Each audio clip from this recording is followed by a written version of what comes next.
रघुवीर पंडित के बेटे के साथ शनाया की सगाई करवाकर उसे कहीं ना कहीं एक उम्मीद नजर आ रही थी। साथ ही एक उम्मीद उसे इस बात की भी थी कि अवतार ग्रुप जोधपुर में सबसे बड़ा शॉपिंग मॉल बनाने जा रहा था, जिसमें बहुत सारे आर्किटेक्चर फर्म्स ने अपनी एप्लीकेशंस भेजी थी, जिनमें से एक है अग्रवाल ग्रुप। अपने पति हिम्मत अग्रवाल के जाने के बाद गायत्री देवी ने सारा बिजनेस अपने कंट्रोल में कर लिया था, पर कुछ सालों से कंपनी लॉस में जा रही थी और गायत्री देवी किसी भी हाल में अग्रवाल ग्रुप को फिर से टॉप पर लाना चाहती थी और इसके लिए उनका डिजाइन सिलेक्ट होना बहुत जरूरी था। भले ही दादी सा ने अवनी के परिवार को घर से अलग किया था और अवनी अभी भी अग्रवाल ग्रुप में एज अ डिजाइनर काम कर रही थी। उसे उम्मीद थी कि शायद एक दिन उसके काम से खुश होकर वो उन्हें वापस अपनाएगी। अवनी को अवतार ग्रुप के प्रोजेक्ट की बात का पता लगते ही वो अपना सारा काम छोड़कर दिन रात डिजाइन बनाने में जुट गई। उसे अपने आप पे कॉन्फिडेंस था।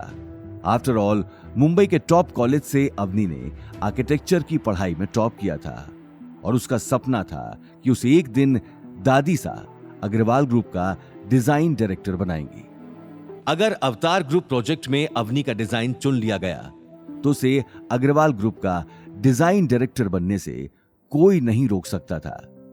गौतम जब जब अवनी को रात में काम करते हुए देखता तब तब उसे ख्याल आता कि वो अभी के अभी अभिनव को फोन कर एक झटके में अवनी का डिजाइन सिलेक्ट करवा दे।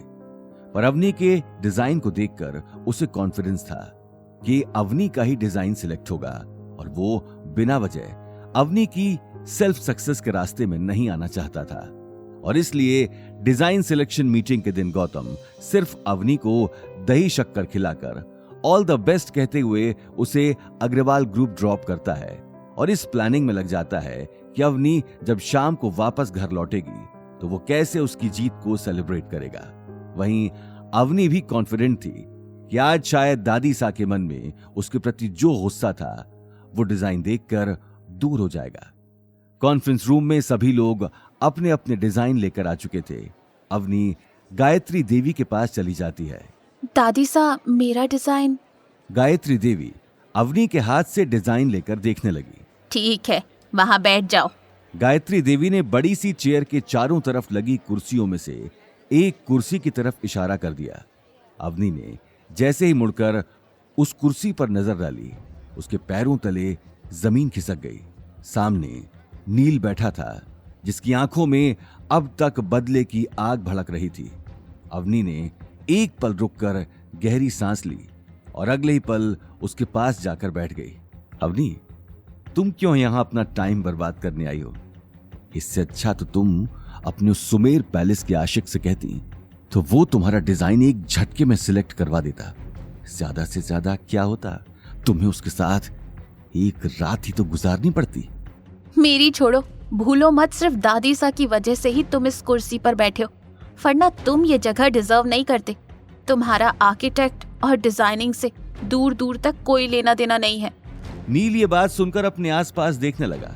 हालांकि गुस्से से उसका शरीर गर्म हो चुका था, लेकिन इस वक्त वो बात आगे बढ़ाकर गायत्री देवी की इज्जत खराब नहीं करना चाहता था, पर वो अवनी को बिना सबक सिखाए ऐसे जाने भी नहीं देना चाहता था। देखते ही देखते वो घड़ी आ जाती है जिसका सभी को इंतजार था।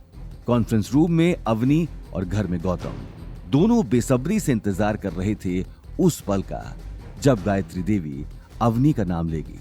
गौतम से और रहा नहीं जाता और वो अवनी को कॉल लगाता है, पर अवनी गौतम का कॉल नहीं उठाती है। कुछ घंटों बाद वो फिर से अवनी को कॉल करता है, पर अवनी का कॉल स्विच्ड ऑफ आता है। गौतम अब टेंशन में आ जाता है। उसे बहुत ही स्ट्रांग फीलिंग आती है कि अवनी ठीक नहीं है। वो अवनी के ऑफिस में लैंडलाइन पर कॉल करता है और उसे पता चलता है कि अवनी बहुत पहले ही ऑफिस से निकल चुकी थी। आगे की कहानी जानने के लिए देखिए अगला एपिसोड सिर्फ पॉकेट एफएम के यूट्यूब चैनल पर और रॉयल वारिस के सारे एपिसोड्स को सुनने के लिए डिस्क्रिप्शन में दी लिंक से डाउनलोड करें पॉकेट एफएम ऐप।